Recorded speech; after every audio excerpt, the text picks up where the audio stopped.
மிக சிறப்பாக எழுச்சி பயண நிகழ்ச்சியை கலந்து கொண்டு சிறப்புரையாற்றிய இந்த மாவட்டத்தின் மண்ணின் மைந்தர் முன்னாள் அமைச்சர் மாவட்ட செயலாளர் டாக்டர் ஸ்ரீ விஜயபாஸ்கர் அவர்களே, நிகழ்ச்சியில் பங்கு பெற்றுகின்ற முன்னாள் எம்எல்ஏ திரு என் சதன் பிரபாகர் அவர்களே, திரு டி சி ராமையா அவர்களே, திருமதி ஆர் கவிதா ராஜமணியன் அவர்களே, திரு டி தர்ம தங்கவேல் அவர்களே, கூட்டணி கட்சி சேர்ந்த நிர்வாகிகள், பிஜேபி மாவட்ட தலைவர் திரு சி ஜெகதீசன் அவர்களே, தமாக மாவட்ட தலைவர் திரு டி மோகன்ராஜ் அவர்களே, ஐஜேகே மாவட்ட தலைவர் திரு ஏ என் பிரின்ஸ் அவர்களே, ஆலங்குடி சட்டமன்ற தொகுதிக்கு உட்பட்ட கழக பொறுப்பாளர் திரு துரை தனசேகரன் அவர்களே, திரு எம் ராஜேந்திரன் அவர்களே, திரு டி பழனிசாமி அவர்களே, திரு சி வேலாயுதம் அவர்களே, திரு குழந்தை செல்வன் அவர்களே, திரு கே வி எஸ் பள்ளி அவர்களே, திரு எம் வணங்காமுடி அவர்களே, திரு ஆ கா முத்தவர்களே, திரு அரங்குலலிங்கம் அவர்களே, திரு எம் ராஜா மரியதாஸ் அவர்களே, திரு குல சண்முகநாதன் அவர்களே, திரு நான கலைச்செல்வன் அவர்களே, இங்க எழுச்சியோடு கலந்து கொண்டிருக்கின்ற அனைத்து இந்திய அண்ணா திராவிட முன்னேற்ற கழகத்திலே பல்வேறு பொறுப்புகளை வைக்கின்ற நிர்வாகிகளே, கழக உடன்பிறப்புகளே, கூட்டணி கட்சியை சேர்ந்த நிர்வாகிகளே, தொண்டர்களே, விவசாயிகளே, விவசாய தோழர்களே, பெரியவர்களே, தாய்மார்களே, பத்திரிகையாளர் உடன்பிள்ளை அனைவருக்கும் என்னுடைய முதற்கண் நன்றி கலந்த வணக்கம். இங்க ஆலங்குடி சட்டமன்ற தொகுதி இந்த பகுதியை குலுகின்ற அளவுக்கு மக்கள் காட்சி இதை பார்க்கின்ற பொழுது எதிரிகள் நம்மை எதிர்க்கக்கூடிய சக்தி இல்லை என்பதை இந்த மிக திரளாக குழுமிக்கின்ற மக்களுடைய எழுச்சியே இன்றைக்கு வெற்றிக்கு அறிகுறியா இருக்குது. இன்றைக்கு திராவிட முன்னேற்ற கழக தலைவர் திரு ஸ்டாலின் அவர்கள் பகல் கனவு கண்டு கொண்டிருக்கின்றார். 2026 சட்டமன்ற தேர்தலில் திராவிட முன்னேற்ற கழக கூட்டணி 200 இடங்களில் வெற்றி பெறும் என்று பகல் கனவு கண்டு கொண்டிருக்கின்றார். திரு ஸ்டாலின் அவர்களே, நீங்க எங்க இருந்தாலும் தொலைக்காட்சியில் பார்த்துக்கிட்டு இருப்பீங்க. ஆலங்குடியில மக்களுடைய எழுச்சி, ஆரவாரம், முகத்திற்கிற மகிழ்ச்சி, இப்படி நான் சென்ற இடமெல்லாம் இந்த எழுச்சி பயணத்தில் மக்களுடைய எழுச்சியை பார்க்கின்ற பொழுது 2026 சட்டமன்ற பொதுத் தேர்தலில் அனைத்து இந்திய அண்ணா திராவிட முன்னேற்ற கழக தலைமையில் அமைக்கப்பட்ட கூட்டணி 210 இடங்களிலே வெற்றி பெறும். இது வரலாற்று சாதனை வெற்றியை பெறும். இன்றைக்கு கிராமத்தில் சொல்லுவாங்க, விளையம்பயிர் முளையிலேயே தெரியும் சொல்லுவாங்க. வெற்றியினுடைய ரகசியம் இப்பவே வெளிப்பட்டு விட்டது. என்றைக்கும் மக்கள் ஆர்வத்தோடு எழுச்சியோடு முகமலர்ச்சியோடு எங்களை வரவேற்கிறோம். அப்பொழுது அனைத்து இந்திய அண்ணா திராவிட முன்னேற்ற கழகம் வெற்றி பெற்று விட்டது. ஆலங்குடி சட்டமன்ற தொகுதியில் இந்த எழுச்சி பயணமா பார்க்கல, இன்றைக்கு ஆலங்குடி சட்டமன்ற தொகுதியில் வெற்றி பெற்று வெற்றி விழா கொண்டாடின காட்சியா நாங்க பார்க்கிறோம்.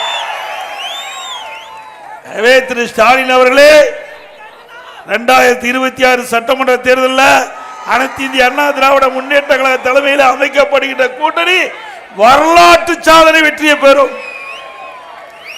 இன்றைக்கு திரு ஸ்டாலின் முதலமைச்சராகி 50 மாத காலம் ஆகுது. அந்த 50 மாத காலத்தில் இந்த புதுக்கோட்டை மாவட்டம் ஆலங்குடி சட்டமன்ற தொகுதிக்கு ஏதாவது செஞ்சிருக்காங்களா?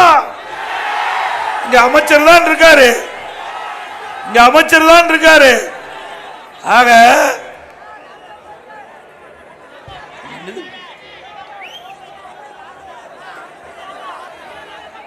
இன்றைக்கு இந்த அமைச்சர் ஒரு பகுதிக்கு போயிருக்கார். அந்த பகுதிக்கு போகும்போது அங்க ஒரு டிஎஸ்பி, கலால் டிஎஸ்பி சுந்தரேஷன் அவர்கள், நேர்மையான காவல்துறை அதிகாரி, அவர் ஏதோ வாகனம் கேட்டிருக்காங்க நினைக்கிறேன். அவருடைய வாகனத்தை, அந்த வாகனத்தை பறிச்சிருக்கிறாங்க. அவர் பணி செய்ய விடாம தடுத்திருக்கிறாங்க. ஒரு காவல்துறை நேர்மையான அதிகாரிக்கு இன்றைக்கு சஸ்பெண்ட் செஞ்சிருக்கிறாங்க. இந்த ஆட்சியுடைய கொடுமை இவ்வளவு மோசமா இருக்குது என்பதை நீங்க எண்ணி பார்க்க வேண்டும். ஒரு நேர்மையான ஒரு அதிகாரிக்கு இன்னைக்கு சஸ்பெண்ட்.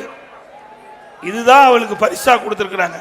இன்னொரு காவல்துறை அதிகாரி இன்றைய தினம் நான் வரும்போது கிடைத்த செய்தி, திருச்சியில குற்றப்பிரிவு டிஎஸ்பி பரத் சீனிவாஸ் என்றவர், அவர் மன உளைச்சலால என்னுடைய பதவியை ராஜினாமா செய்யறன்னு சம்பந்தப்பட்ட உயர் அதிகாரிக்கு கடிதம் எழுப்ப தகவல். ஆக இனி நமக்கு பாதுகாப்பதற்கு நாம தான் பாதுகாத்துக்கணும். காவல்துறை அதிகாரிகளுக்கு இப்படிப்பட்ட நிலைமைனா மக்களை யாரு பாதுகாக்கிறது? பயிர வேலி பாதுகாக்கும். அதை போல மக்களை பாதுகாப்பது காவல்துறை. அப்படி சிறப்பாக பணியாற்றக்கூடிய காவல்துறைக்கு இப்படிப்பட்ட தண்டனை கொடுத்தா இந்த அரசாங்கம் எப்படி மக்களை பாதுகாக்கும்? இப்படிப்பட்ட அரசாங்கம் தேவையா? நேர்மையான அதிகாரிகளுக்கு இப்படிப்பட்ட தண்டனை கொடுக்கலாமா? சொல்லுங்க. மக்கள் தான் நீதிபதி, நீங்க தான் நீதிபதி. நீங்களாம் ஒரு அரசாங்கத்தை தேர்ந்தெடுக்கிறீங்க. அந்த அரசாங்கத்தை தேர்ந்தெடுக்கக்கூடிய நிலையில இருக்கின்ற மக்கள் நீங்க நல்ல தீர்ப்பை கொடுக்க வேண்டும். இப்படிப்பட்ட அரசாங்கத்திற்கு 2026 சட்டமன்ற தேர்தலில் மிகப்பெரிய மரண அடி கொடுக்க வேண்டும். கொடுப்பீங்களா? அது மட்டுமல்ல, இன்னைக்கு அனைத்து இந்திய அண்ணா திராவிட முன்னேற்ற கழக அரசு இருக்கின்ற பொழுது நிறைய திட்டங்களை இந்த பகுதி கொண்டு வந்து நிறைவேற்றிக்கிறோம். குறிப்பா சொல்ல வேணும்னா கஜா புயல் இந்த பகுதி புரட்டி போட்டு விட்டு போயிட்டது. மிக மோசமான கஜா புயல்ல மக்கள் வாழ்வாதாரம் இழந்து இருக்கின்ற அந்த சூழ்நிலை, விவசாயிகள் பயிரிட்ட பயிர்கள் எல்லாம் அழிந்து போய்விட்டது, சேதமடைந்து விட்டது. பொதுமக்கள் பல வீடுகள் அந்த காட்டுல கூரைகள்லாம் தூக்கிட்டு போயிட்டு, அப்படிப்பட்ட நிலையில கூட அதிமுக அரசு மக்களுக்கு ஓடி ஓடி வந்து உதவி செஞ்சது. இங்க விவசாயிகளை பொறுத்த வரைக்கும் இன்றைக்கு தென்னை மர விவசாயிகள் தான் அதிகமா இருக்காங்க. தென்னை பயிரிட்ட விவசாயிகள் தான் அதிகமா இருக்கிறாங்க. அப்படி தென்னை மரங்கள் எல்லாம் ஒடிந்து மிகப்பெரிய சேதத்திற்கு உள்ளாகிவிட்டார்கள் விவசாயிகள். எங்களுடைய கவனத்திற்கு கொண்டதுடன் அம்மாவுடைய அரசாங்கம் அந்த ஒடிந்த மரத்தை அப்புறப்படுத்துவதற்கு 500 ரூபாய் கொடுத்தோம். மரத்துக்கு அந்த மரத்தை அப்புறப்படுத்துக்கு அதற்கு அதாவது நிவாரணம் 600 ரூபாய் கொடுத்தோம். அது மட்டும் இல்லாம இன்றைக்கு 175 மரம் கொண்ட ஒரு ஹெக்டருக்கு 1,92,500 ரூபாய் நிவாரணம் கொடுத்த ஒரே அரசாங்கம் அதிமுக அரசு. அந்த விவசாயிகள் மறு சாகுபடி செய்ய, தென்னை மறு சாகுபடி செய்ய ஒரு ஏக்கருக்கு 72,100 ரூபாய் கொடுத்த அரசாங்கம் அதிமுக அரசாங்கம். ஆக ஒடிந்த மரத்துக்கும் நிவாரணம், புதிதாக பயிரிடுகின்ற மறு பயிரிடுவதற்கும் நிவாரணம் கொடுத்த ஒரே அரசாங்கம் அதிமுக அரசாங்கம்.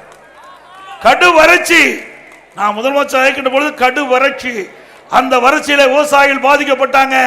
பாதிக்கப்பட்ட விவசாயிகளுக்கு சுமார் 2,448 கோடி வறட்சி கொடுத்த ஒரே அரசாங்கம் இந்தியாவில் அதிமுக அரசாங்கம். இன்னைக்கு விவசாயிகளை கண்ணை இமை காப்பதை போல பாதுகாத்தோம். எப்பொழுதெல்லாம் விவசாயிகளுக்கு கஷ்டம் வருதோ அப்பெல்லாம் அனைத்து இந்திய அண்ணா திராவிட முன்னேற்ற கழக அரசு துணை நின்று அந்த கஷ்டத்தை நீக்கிய ஒரே அரசாங்கம் அதிமுக அரசாங்கம். அதே போல விவசாயிகள் தொடக்க வேளாண் வங்கியில் வாங்கிய பயிர்க்கடன் 2 முறை தள்ளுபடி. விவசாயிகள் எப்பொழுது வேணாலும் மின் மோட்டரை இயக்கலாம், மும்மனை மின்சாரத்தை கொடுத்தோம். இன்றைக்கு பல திட்டங்கள், ஒன்னா ஏராளமான திட்டங்களை விவசாயிகளுக்கு கொடுத்திருக்கிறோம். விவசாய தொழிலாளி அவர்களுக்கும் கொடுத்திருக்கிறோம். பசுமை வீடுகள் கொடுத்திருக்கிறோம். மீண்டும் அதிமுக ஆட்சி மணந்த போது ஏழைகள் தாழ்த்தப்பட்ட மக்களுக்கு அவர்கள் வீடு இல்லாம வீட்டு மனை இருந்தால் அந்த இடத்துல காங்கிரீட் வீடுகள் அரசாங்கமே கட்டி கொடுக்கும். ஏழைகளுக்கும் தாழ்த்தப்பட்ட மக்களுக்கும். இல்ல இடமே இல்லைன்னா அரசாங்கமே அந்த ஏழைகளுக்கும் தாழ்த்தப்பட்ட மக்களுக்கும் இடத்தை வாங்கி காங்கிரீட் வீடு கட்டி கொடுக்கப்படும். அதிமுக ஆட்சி வீடு இல்லாதவர்களே இருக்கக்கூடாது. அதிமுகவுடைய லட்சியம் இன்றைக்கு நாட்டு மக்களுக்கு எந்த பிரச்சனையும் இருக்கக்கூடாது அப்படிப்பட்ட ஒரு நல்ல ஆட்சியை அண்ணா திமுக அரசாங்கம் உங்களுக்கு கொடுக்கும் என்பதை இந்த நேரத்தில் தெரிவித்துக் கொள்கின்றேன். இன்றைக்கு தமிழகத்தை பொறுத்த வரைக்கும் இந்த ஆட்சி 50 மாசம் ஆகுது. ஆட்சி 50 மாத காலத்தில் இன்னைக்கு தமிழ்நாட்டில் பார்த்தீங்கன்னா சட்டம் ஒழுங்கு அடியோடு சீக்கிரட்டு போச்சு. அதுக்கு என்ன காரணம்? இப்படி காவல்துறையை சுதந்திரமாக செயல்படுறதுக்கு விடுறது கிடையாது. அது கையில் கட்டப்பட்டிருக்கின திமுக நிர்வாகிகள் அராஜகம், அவள் பணி செய்ய விடாம தடுக்கிறது. அந்த அமைச்சர், இங்க இருக்கின்ற அமைச்சர்கள்லாம் குட்டி ராஜா மாதிரி நினைக்கிறாங்க.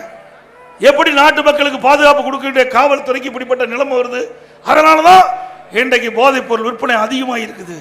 ஏன்னா அவர்கள் போதை ஆசாமிகளை முழுமையா கைது செய்ய முடியல. இப்படிப்பட்ட நிலைமை இந்த ஆட்சியில் நிலவுகிறது. தமிழகத்தில் போதைப் பொருள் நிறைந்த மாநிலமா மாறி போச்சு. இதை எப்படி கட்டுப்படுத்த முடியும்? சிந்திச்சு பாருங்க. 3 ஆண்டுக்கு முன்பாகவே தொலைக்காட்சியின் வாயிலாக, பத்திரிகையின் வாயிலாக சட்டமன்றத்தில் தமிழகத்தில் எங்க பார்த்தாலும் போதைப் பொருள் விற்பனை அதிகமாக இருக்குது, அதை தடுத்து நிறுத்துங்கள் என்று பல முறை பேசியாச்சு. ஆனா செவடங்கால சந்து ஊதுற மாதிரி கேட்டுக்கவே இல்லை இந்த அரசாங்கம். இப்பொழுது பேசுகிறார் முதலமைச்சர் தொலைக்காட்சியில், போதையின் பாதையில் இளைஞர்கள் செல்லாதீர்கள் என்று. எல்லாம் கெட்டு குட்டிச்சவரான பிறகு பேசி என்ன பிரயோஜனம்? நாங்கள் சொல்லும் போதே இந்த கஞ்சா விற்பனை எல்லாம் தடுத்து நிறுத்தி இருந்தா இந்த மாணவர்கள், இளைஞர்கள், பொதுமக்கள் கஞ்சாவுக்கு அடிமையாகி சீரழிந்திருக்க மாட்டாங்க. அவங்க சீரழிந்த பிறகு இப்ப தொலைக்காட்சியில் பேசுறார் முதலமைச்சர், போதையின் பாதையில் செல்லாதீர்கள். இந்த அரசாங்கம் திறமையற்ற அரசாங்கம். ஒரு பொம்மை முதலமைச்சர் தான் இந்த நாட்டை ஆண்டுகிட்டு இருக்கார். எப்ப பார்த்தாலும் கோட் சூட் போட்டு அப்படியே தொலைக்காட்சி நின்று அதை படம் பிடிச்சு தினம் டிவியில் வரும், தினம் பத்திரிகையில் வரும். இந்த நாட்டு மக்களுக்காக என்ன செஞ்சீங்க? மக்கள் கேட்கிறாங்க. ஒரு அரசாங்கம் என்பது நாட்டு மக்களை காக்க வேண்டும், நாட்டு மக்களுக்கு இருக்கிற பிரச்சனையை தீர்க்க வேண்டும். அதுதான் அரசாங்கம். இந்த மாதிரி இந்த 50 மாத கால ஆட்சியில் நடந்திருக்குதா? சொல்லுங்க, நடந்திருக்குதா?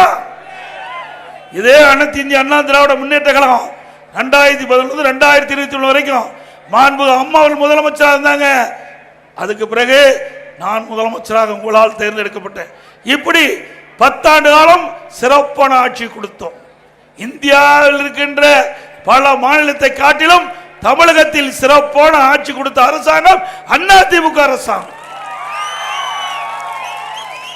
இன்றைக்கு பல துறை இருக்குது. இன்றைக்கு ஒரு அரசாங்கத்தில் பல துறை இருக்குது. எல்லா துறையும் சிறப்பாக செயல்பட்ட அரசாங்கம் அதிமுக அரசாங்கம். அதுக்கு சான்று இந்திய அளவில், தேசிய அளவில் எல்லா துறைகளிலுமே நாங்க தேசிய விருது பெற்றிருக்கிறோம். இன்றைக்கு விவசாயம் எடுத்துக்கிட்டா உணவு தானிய உற்பத்தி தொடர்ந்து 5 ஆண்டு காலம் அதிகமா உணவு தானிய உற்பத்தியை பெருக்கி தேசிய அளவில் கருமான விருதை பெற்றுக்கிறோம். உறுப்பு மாற்று அறுவை சிகிச்சை தொடர்ந்து 6 ஆண்டு காலம் இன்றைக்கு இந்தியாவிலேயே எந்த மாநிலத்திலும் இல்லாத அளவிற்கு தேசிய அளவில் உறுப்பு மாற்று அறுவை சிகிச்சை செய்து இன்றைக்கு தமிழ்நாட்டில் அந்த விருது பெற்றிருக்குது. அதுபோல போக்குவரத்து துறையில் விருதுகளை பெற்றிருக்கிறோம், மின்சாரத்துறையில் விருதுகளை பெற்றிருக்கிறோம், சமூக துறையில் விருது பெற்றிருக்கிறோம், உயர்கல்வித்துறையில் விருதுகளை பெற்றிருக்கிறோம். உள்ளாட்சியில் மட்டும் 140 தேசிய விருதுகளை அதிமுக ஆட்சியில் நாங்கள் பெற்றுக்கிறோம். இப்படி திறமையான ஆட்சி, திறமையான நிர்வாகம். அதனாலதான் தேசிய அளவில் துறை வாரியாக அதிக தேசிய விருதுகளை பெற்று தமிழ்நாட்டுக்கு பெருமை சேர்த்த அரசாங்கம் அதிமுக அரசாங்கம். உடைய அரசாங்கத்தில் அப்படி பார்க்கப்படுகிறதா? எல்லா துறையிலும் ஊழல், ஊழல் இல்லாத துறையே இல்லை. அவருடைய தாரக மந்திரமே கலெக்ஷன் கமிஷன் கரப்ஷன். திமுக என்ன? Collection commission corruption. இதை வேணா கச்சிதமா செய்யறாங்க, எல்லாருமே கச்சிதமா செய்யறாங்க. இந்த ஆட்சியில எந்த துறையிலும் லஞ்சம் இல்லாம ஒரு வேலையும் நடக்கிறது இல்லை. உண்மைதானே? அது மட்டும் இல்ல, இன்னைக்கு கிராமப்புறத்தில் இருக்கிற மக்கள், ஏழை மக்கள், அப்படி ஏழை குடும்பத்தில் பிறந்த மாணவ மாணவி இன்றைக்கு மருத்துவ கல்வி படிக்கக்கூடிய சூழ்நிலையை உருவாக்கியது அரசாங்கம், அதிமுக அரசாங்கம். அரசு பள்ளியை படித்த மாணவி மாணவர்கள் 7.5% இடஒதுக்கீடை கொண்டு வந்து அந்த 41% அரசு பள்ளியை படிக்கின்ற மாணவர்கள் இன்றைக்கு 2818 பேர் மருத்துவக் கல்வி இன்னைக்கு படிச்சிட்டு இருக்கிறாங்க. அந்த மருத்துவக் கல்வி படிக்கின்ற அந்த மாணவர்களுக்கு ₹1 கல்வி கட்டணம் இல்லாம மருத்துவக் கல்வியை படிக்கக்கூடிய சூழ்நிலையை உருவாக்கி தந்த அரசாங்கம் அதிமுக அரசாங்கம். உங்களால் இப்படிப்பட்ட திட்டத்தை கொண்டாட முடிஞ்சுதா? இன்றைக்கு தமிழ்நாட்டில் இன்றைக்கு கீரமங்கலம் அரசு பெண்கள் மேல்நிலைப் பள்ளியில், இந்த பகுதியில் ஆலங்குடி சட்டமன்ற தொகுதிக்கு உட்பட்ட பகுதி கீரமங்கலம் அரசு பெண்கள் மேல்நிலைப் பள்ளியில் ஒரே பள்ளியில் 20 பெண்கள் இந்த 7.5% இடஒதுக்கீட்டில் தேர்வாகி இன்றைக்கு மருத்துவராகிறாங்க. இந்த சட்டமன்ற தொகுதியில் ஒரே அரசு பெண்கள் மேல்நிலைப் பள்ளியில் இன்றைக்கு 20 பேர் தேர்ச்சி பெற்றிருக்காங்கன்னா இந்த அரசாங்கம் இந்த ஏழை மாணவர்களுக்கு எப்படி கல்வியை கற்றுக் கொடுக்கின்றது, அவருடைய வாழ்க்கையை உயர்ந்த இடத்திற்கு கொண்டு செல்கிறது என்பதை நீங்கள் எண்ணி பாருங்க. இதுதான் அதிமுக. இன்றைக்கு ஏழைகளுக்கு உதவ வேண்டும். கிராமத்திலிருந்து நகரம் வரை ஏழை எளிய குடும்பத்தில் பிறந்த மாணவ மாணவி மருத்துவ கல்வி கிடைக்கக்கூடிய சூழ்நிலையை அதிமுக அரசாங்கத்தினால் தான் செய்து கொடுக்க முடிஞ்சது. அது மட்டுமல்ல,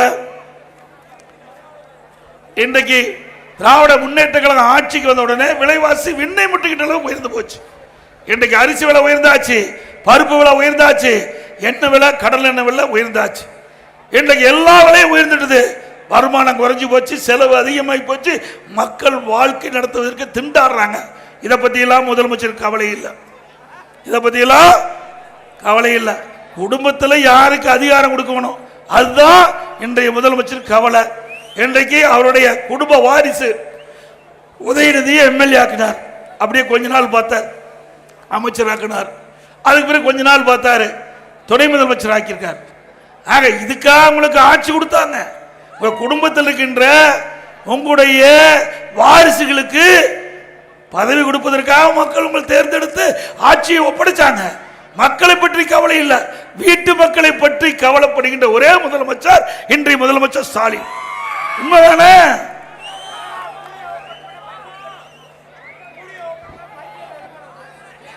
இன்னைக்கு எவ்வளவு திட்டத்தை கொண்டாந்துருக்கோம் அதிமுக ஆட்சியில்.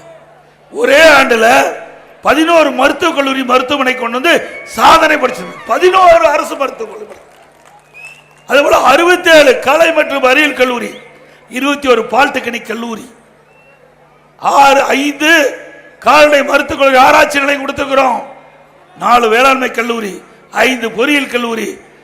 இப்படி ஏராளமான கல்லூரி திறந்ததின் விளைவு இன்றைக்கு கிராமத்திலிருந்து நகரம் வரை ஏழை எளிய குடும்பத்தில் பிறந்த மாணவ மாணவி பட்டப்படிப்பு படிக்கிற சூழ்நிலையை நாங்கள் உருவாக்கி தந்திருக்கிறோம். எந்த ஆட்சியில் இப்படிப்பட்ட திட்டத்தை கொண்டாந்தாங்க? எந்த ஆட்சியில் இப்படி ஏழை குடும்பத்தில் பிறந்த மாணவ மாணவி பட்டப்படிப்பு படிக்க முடிஞ்சது? ஆக மாணவர்களும் இன்றைக்கு இளைஞர்களும் சிந்தித்து பார்க்க வேண்டும். உங்களுக்கு கல்வி, உயர்கல்வி கிடைப்பதற்கு சந்தர்ப்பத்தை உருவாக்கி தந்த அரசாங்கம் அதிமுக அரசாங்கம்.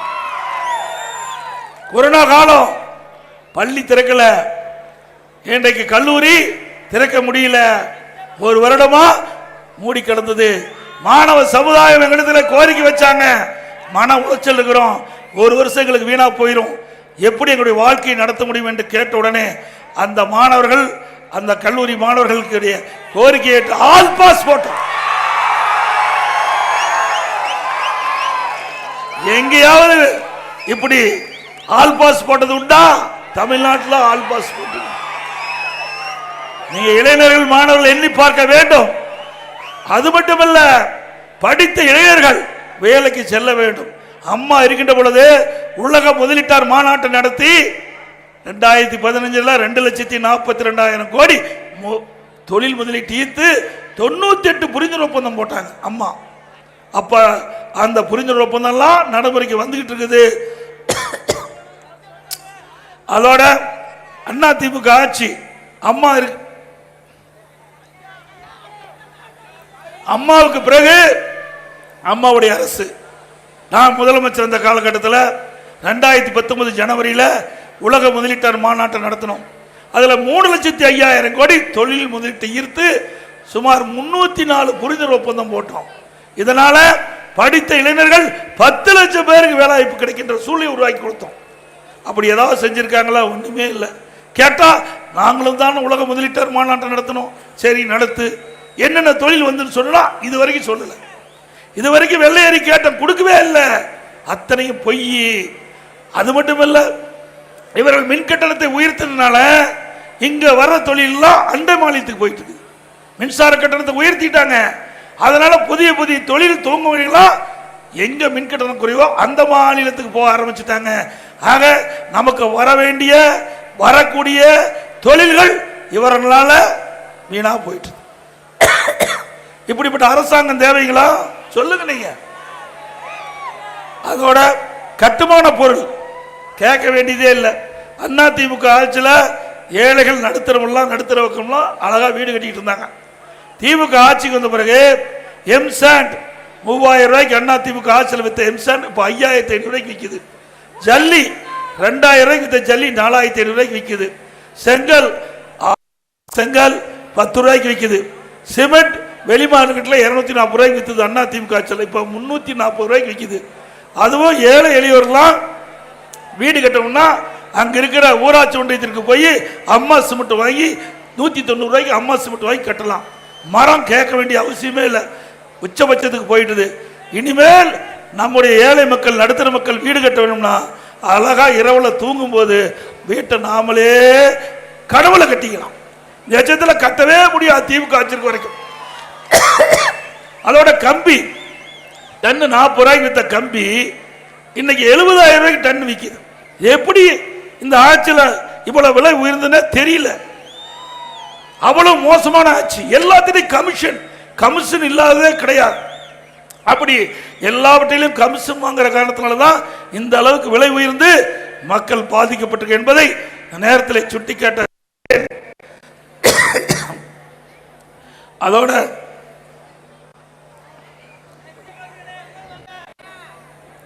தொடர்ந்து 39 கூட்டத்தில் பேசி தொண்டையில் புண்ணாயிடுது.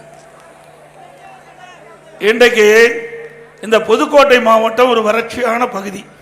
இந்த வறட்சியான பகுதிக்கின்ற விவசாயிகள் விவசாய தொழிலாளிகள் செழிப்போடு வளமோடு இந்த மாவட்டம் பசுமை நிறைந்த மாவட்டமா உருவாக்குவதற்கு காவிரி குண்டாறு திட்டத்தை கொண்டு வந்தோம். 14,400 கோடி 14,400 கோடியில காவிரி குண்டாறு திட்டத்தை கொண்டாந்து இன்றைக்கு 700 கோடி முதல் கட்டமா ஒதுக்கி நானே நேரடியாக வந்து அறிமுக டாக்டர் விஜயபாஸ்கர் அவர்கள் ஏற்பாடு செஞ்சிருக்காரு. அந்த திட்டத்தை துவக்கி வச்சுட்டு போனேன். நான் துவக்கி வச்சதிலிருந்து ஒரு குறிப்பிட்ட தூரம் தான் அந்த கால்வாய் வெட்டி இருக்குது, அப்படியே கிடப்புல போட்டாங்க. இந்த விவசாயிகள் என்ன பாவம் செஞ்சாங்க? இது எதுக்கு அரசியல் கால் பிடிச்ச தேவை? இன்றைக்கு ஒரு அற்புதமான திட்டம். இன்றைக்கு மேட்டூர் அணை நிரம்பி உபரி நீர் வெளியே போய் கடல்ல போய் கலக்குது. அந்த காலகட்டத்தில் இந்த தண்ணியை காவிரி குண்டார் வழியாக போகின்ற பொழுது 5 மாவட்ட மக்கள் பயன்படுறாங்க. திருச்சி மாவட்டம், புதுக்கோட்டை மாவட்டம், விருதுநகர் மாவட்டம், ராமநாதபுரம் மாவட்டம், சிவகங்கை மாவட்டம் 5 மாவட்ட மக்கள் பயன்படுறாங்க.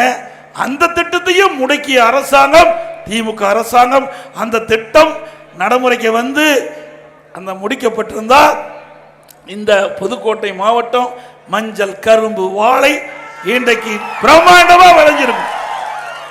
மீண்டும் உங்களுடைய துணையோடு அதிமுக ஆட்சி மலரும். இந்த புதுக்கோட்டை மாவட்டம் வளமான மாவட்டமாக, செல்வ செழிப்புள்ள மாவட்டமாக மஞ்சள், வாழை, கரும்பு இப்படி போன்ற பண பயிர்கள் நிறைந்த செல்வத்தோடு இந்த மக்கள் வாழக்கூடிய சூழ்நிலையை நாங்கள் உருவாக்கி தருவோம் என்று நேரத்தில் தெரிவித்து, அதோட இன்றைக்கு இந்த பகுதி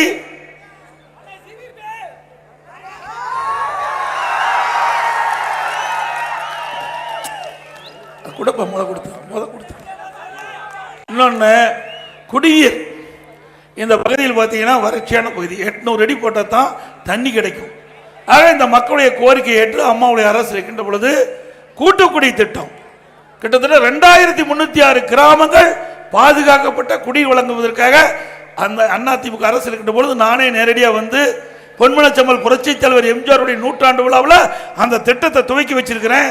அதனால இந்த புதுக்கோட்டை மாவட்டத்தில் இருக்கின்ற 6 சட்டமன்ற தொகுதியிலும் இந்த கூட்டுக்குழு திட்டம் சிறப்பாக செயல்பட்டு இருந்தது. அந்த திட்டமும் இந்த ஆட்சியில் முறையா கவனிக்காத காரணத்தினால மக்களுக்கு தேவையான அளவுக்கு அந்த குடிநீர் தண்ணீர் கிடைக்கவில்லை என்று எனக்கு புகார் வந்திருக்குது. மீண்டும் அம்மாவுடைய ஆட்சி மலர்ந்த பிறகு இந்த 2306 கிராமங்களுக்கும் தங்குதடை இல்லாமல் பாதுகாக்கப்பட்ட குடிநீர் வழங்கப்படும் என்ற செய்தியை நேரத்தில் தெரிவித்து,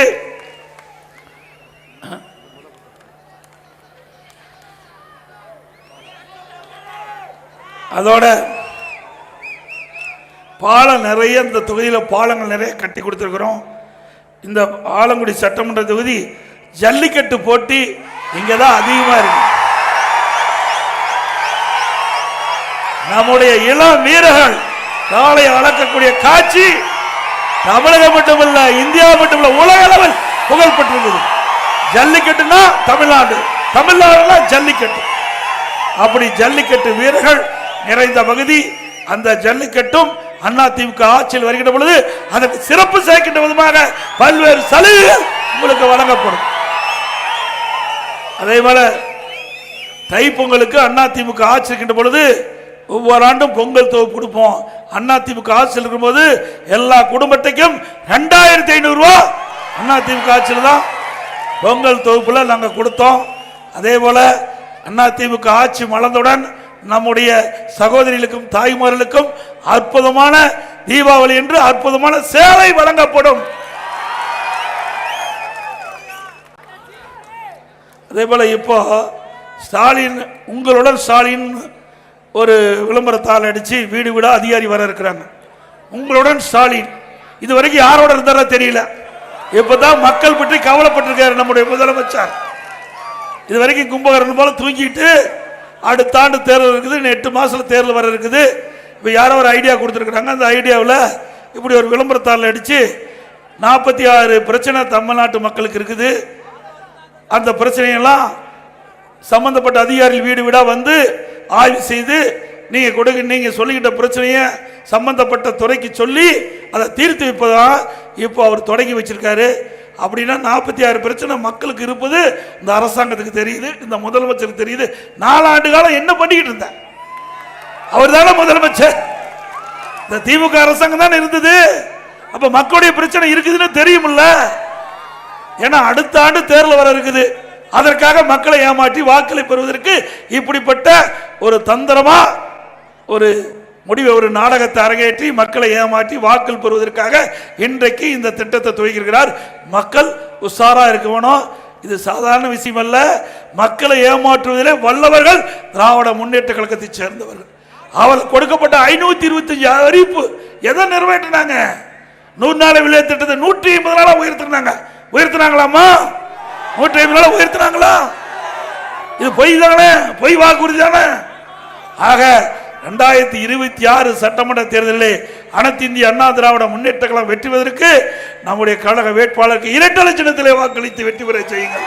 இரட்டை லட்சத்திலே வாக்களியுங்கள். அதே போல ஆலங்குடி கலிபுல்லா நகர் என்ற கலிபுல்லா நகர் மற்றும் நெட்டுக்குத்துக்கரை பகுதியில் 100 வருட காலமாக அந்த பகுதியிலே மக்கள் வாழ்ந்து வர்றாங்க. அந்த பகுதியில் இருக்கிற மக்களை இன்றைக்கு வெளியேற்றுவதற்காக இந்த அரசு நடவடிக்கை எடுக்கிறது. அந்த பகுதியெல்லாம் ஆக்கிரமித்துன்னு சொல்லி ஒரு தவறான கருத்தை பரப்பி அவர்கள் குடியிருந்த பகுதியெல்லாம் அகற்றுவதற்கு இந்த ஆட்சியிலே இன்றைக்கு முயற்சி செய்து கொண்டிருக்கின்றார்கள். அதிமுக ஆட்சி வந்தவர்களுக்கு அவர்களுக்கு பாதுகாப்பு கொடுக்கப்படும். அந்த ஆக்கிரமிப்பு பகுதிகளை அவர்களுக்கு வழங்கப்பட நடவடிக்கை மேற்கொள்ளப்படும் என்ற செய்தி இந்த நேரத்தில் தெரிவித்து, மக்களை காப்போம், தமிழகத்தை மீட்போம், மக்களை